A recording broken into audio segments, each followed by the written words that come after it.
قبر میں ایک سوراخ کر دیا تاکہ لڑکی تک آکسیجن پہنچتا رہے، لیکن اچانک ہی اس لڑکی کی چیخیں بلند ہوئی تو میری جان نکل گئی۔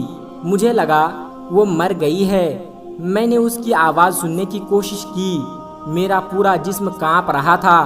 کافی دیر تک کوئی آواز نہیں آئی تو مجھے مایوسی ہونے لگی، لیکن میری حیرت کی انتہا نہ رہی جب اچانک ہی قبر سے ایک بچے کی رونے کی آواز آئی۔ میں پریشان ہو گیا، بچے کی آواز کہاں سے آ رہی ہے اور کیسے آ رہی ہے؟ قبر کے اندر تو لڑکی تھی، تو پھر یہ بچہ کہاں سے آ گیا؟ میں ڈرنے والوں میں سے نہیں تھا، لیکن اس وقت میں بہت زیادہ ڈر گیا تھا۔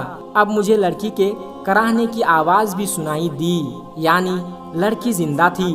میں خوف زدہ تو بہت تھا، لیکن جو بھی تھا مجھے قبر کھودنی تھی اور لڑکی کو باہر نکالنا تھا۔ میں نے ایک بار پھر سے اپنے اندر ہمت جمع کی، لیکن جیسے ہی قبر مکمل طور پر کھلی تو مجھے ایسا لگا جیسے میرے پیروں تلے سے زمین سرک گئی ہو، کیونکہ قبر میں ایک پیدا ہوا بچہ پڑا ہوا تھا۔ وہ لڑکی نڈھال تھی، قبر میں پڑی تھی۔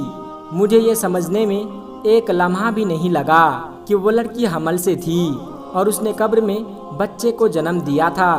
میں نے ہمت کر کے اس لڑکی کو اور اس کے بچے کو نکالا۔ میری جو شاول تھی اس سے میں نے اس لڑکی کا جسم ڈھانپ دیا۔ لڑکی کی حالت بہت خراب تھی اور وہ تکلیف میں تھی۔ وہ بچہ مسلسل روئے جا رہا تھا۔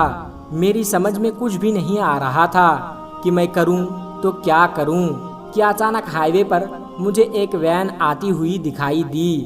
میں اس بچے اور ماں کو چھوڑ کر جلدی سے ہائی وے کی طرف دوڑا۔ میں نے وین کو رکنے کا اشارہ کیا، پتہ نہیں کیسے، لیکن اتنی رات میں بھی وہ لوگ رک گئے، لیکن وہ ڈر رہے تھے۔ میں نے ان سے کہا کہ میری بیوی اور میں قبرستان سے گزر رہے تھے کہ اچانک قبرستان میں ہی میری بیوی کو درد شروع ہوا اور اس کی ڈیلیوری ہو گئی۔ میں نے ان سے مدد کے لیے کہا تو وہ تصدیق کرنے کے لیے میرے ساتھ آئے، تو اس نے اس لڑکی اور بچے کو دیکھ کر سارا معاملہ سمجھ گئے اور انہیں میری بات پر یقین ہو گیا۔ ان میں سے ایک شخص نے کہا کہ ان تینوں کو مدد کی ضرورت ہے، واقعی یہ لوگ مصیبت میں ہے۔ وین والوں نے ہماری مدد کی اور اس لڑکی اور اس کے بچے کو اسپتال لے گئے۔ بینک سے میں نے جو چوری کی تھی اس کا حصہ اپنے ساتھیوں سے مانگا تو انہوں نے میرا حصہ مجھے دے دیا۔ میں لڑکی کو اس جگہ لے گیا جہاں میں خفیہ طور پر رہ رہا تھا۔ جب اس لڑکی کی حالت سنبھل گئی تو میں نے اس سے سارا معاملہ پوچھا۔ اس نے اپنی کہانی بتانی شروع کی اور بتایا کہ میرا نام سدرا ہے، میں ایک نیک لڑکی تھی۔ ایک دن اچانک کالج سے واپس آتے ہوئے ایک لڑکا میرے پیچھے لگ گیا اور اس نے مجھے ایک خط دیا جس میں لکھا تھا کہ وہ مجھ سے محبت کرتا ہے۔ اس کا نمبر بھی نیچے لکھا ہوا تھا۔ پہلے تو میں نے اسے انکار کر دیا، لیکن پتہ نہیں کیوں شیطان مجھے شاید ورگلا دیا تھا اور ایک کمزور لمحے کی زد میں آ کر میں نے اس کے موبائل میں کال کی اور یوں ہمارا رابطہ ہو گیا۔ پھر بات ملاقاتوں تک پہنچ گئی۔ میرے 4 بھائی تھے۔ جب وہ کام سے باہر جاتے تو میں اسے گھر پر بلا لیا کرتی تھی۔ گھر پر کوئی نہیں ہوتا تھا۔ شیطان کے بہکاوے میں آ کر ہم نے وہ گناہ بھی کر دیا جو ہمیں نہیں کرنا چاہیے تھا اور جس کی سزا اب میں بھگت رہی ہوں۔ جب اس لڑکے کا ناجائز اولاد میرے پیٹ میں پلنے لگا تو میں اس بات کا ذکر اپنی خالہ سے کیا۔ میری خالہ نے مجھے بہت باتیں سنائیں، لیکن انہیں اپنی عزت بچانی تھی، اس لیے وہ مجھے ڈاکٹر کے پاس لے گئی، لیکن پانی سر سے اوپر گزر چکا تھا۔ ڈاکٹر نے کہا کہ اب حمل ضائع نہیں ہو سکتا ورنہ لڑکی کی موت ہو جائے گی۔ میں نے اس لڑکے سے رابطہ کیا اور کہا کہ اپنا رشتہ میرے گھر بھیجے، تو اس نے کہا کہ یہ بچہ نہ جانے کس کا ہے اور میں اس پر الزام لگا رہی ہوں اور مجھ جیسی بدکردار لڑکی سے شادی نہیں کرے گا۔ اب معاملہ سنگین ہو چکا تھا۔ میری خالہ نے کہا کہ اگر تمہارے بھائیوں کو اس بات کا پتہ چل گیا تو تم جان سے جاؤ گی۔ خالہ نے میرے بھائیوں کو میری بیماری کی جھوٹی کہانی سنائی اور کہا کہ وہ مجھے اپنے ساتھ لے جا رہی ہے۔ میرے بھائیوں نے کہا کہ یہ ہمارا کھانا وغیرہ بناتی ہے، ہم کیسے اس کے بغیر گزارا کریں گے؟ ہم دن کو کام پر جاتے ہیں، پیچھے یہ گھر سنبھالتی ہے۔ خالہ نے کہا یہ بیمار ہے، تم لوگ شادی کر لو، اگر کام والی ہی چاہیے تو۔ نہ جانے میری خالہ کیسے میرے بھائیوں کو راضی کیا اور مجھے اپنے گھر لے کر آئی۔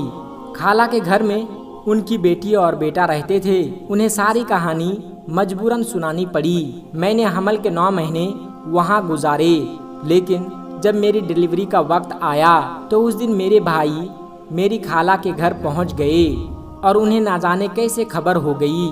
وہ مجھے گھسیٹتے ہوئے واپس گھر لے آئے اور پھر یہاں قبرستان لے آئے اور مجھے زندہ دفن کر دیا۔ جب مجھے قبر کے اندر دفن کر دیا اور میرا دم گھٹنے لگا تو میں چلانے لگی اور میں اللہ پاک سے مدد مانگ رہی تھی۔ میں تکلیف میں رو رہی تھی، ایک طرف تو میرا دم گھٹ رہا تھا، دوسری طرف مجھے حمل کا درد شروع ہو گیا۔